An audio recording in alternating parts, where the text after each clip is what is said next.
Saan nga ba aabot ang 630 pesos mo? Tara, samahan niyo kami sa panibago na namang adventure dito sa Mountain Lake Resort, Cavinti, Laguna.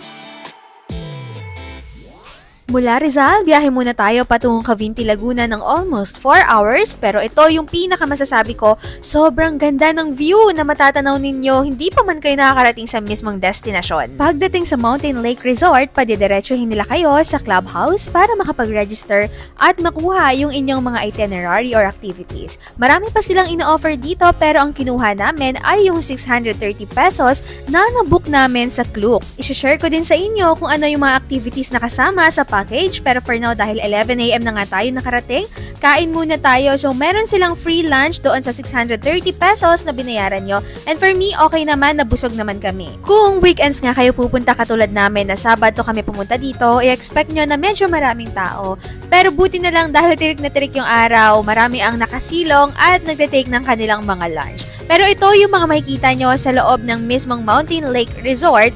Meron silang iba't ibang mga activities for team building, kaya naman perfect kung meron kayong mga getaway with friends and families. Isa lang yung masasabi ko, sobrang gandang mag-unwind dito at talagang mag-enjoy kayo kasi fresh na fresh yung air. Tapos makikita nyo pa dito yung mga bibe na naglalangoy-langoy. Dumako na nga tayo sa activities na kasama sa 630 pesos na package. Una na ditong sinubukan namin ay yung bike activity, kung saan meron kayong 1 hour para humiram ng kanilang bike. But take note, meron lang specific location kung saan kayo magbabike kasi may mga locations na restricted or hindi pwedeng pumunta doon. Kung mag-try kayo ng bike activities, meron kayong 1 hour para mahiram yung mga bike nila. And ito yung susubukan namin ngayon, yung dalawahan. Ayan. Ayan siya guys. Ayaw niya pagpadyakin. Ito.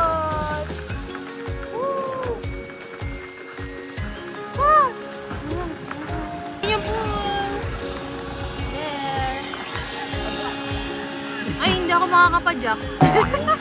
Ayan, padyak tayo guys. Next activity naman ay ang kanilang zipline and hanging bridge. Take note, one way lang po ang zipline, kaya naman pagpabalik sa hanging bridge na dadaan. Friendly and accommodating din naman yung kanilang mga stops. Yun nga lang, nung time na to, hindi na daw pala ina-allowed na magdala ng phones kapag sasakay sa zipline. So, ibig sabihin, wala na tayong point of view, kaya make sure na dapat meron kayong taga-video.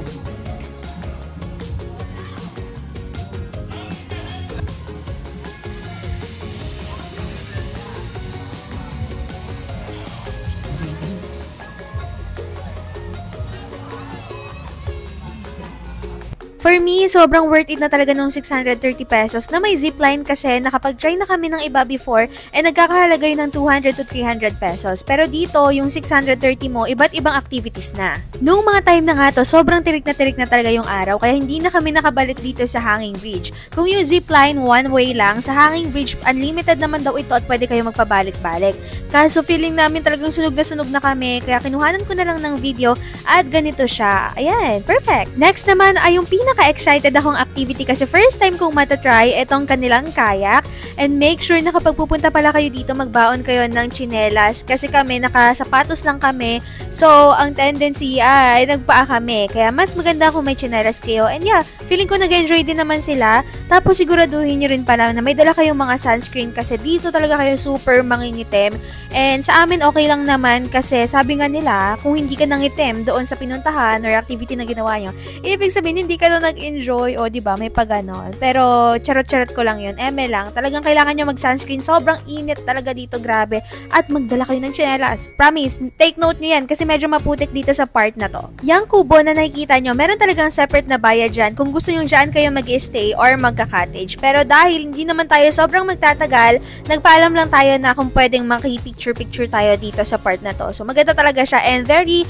calming and relaxing kapag dito kayo mag-stay sa kubo. Andan.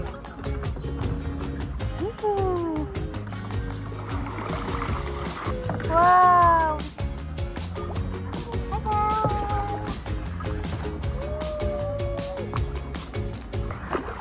Anong matutulong ko bukod sa ano? Bukod sa i-cheer kita. Maganda ka lang dyan.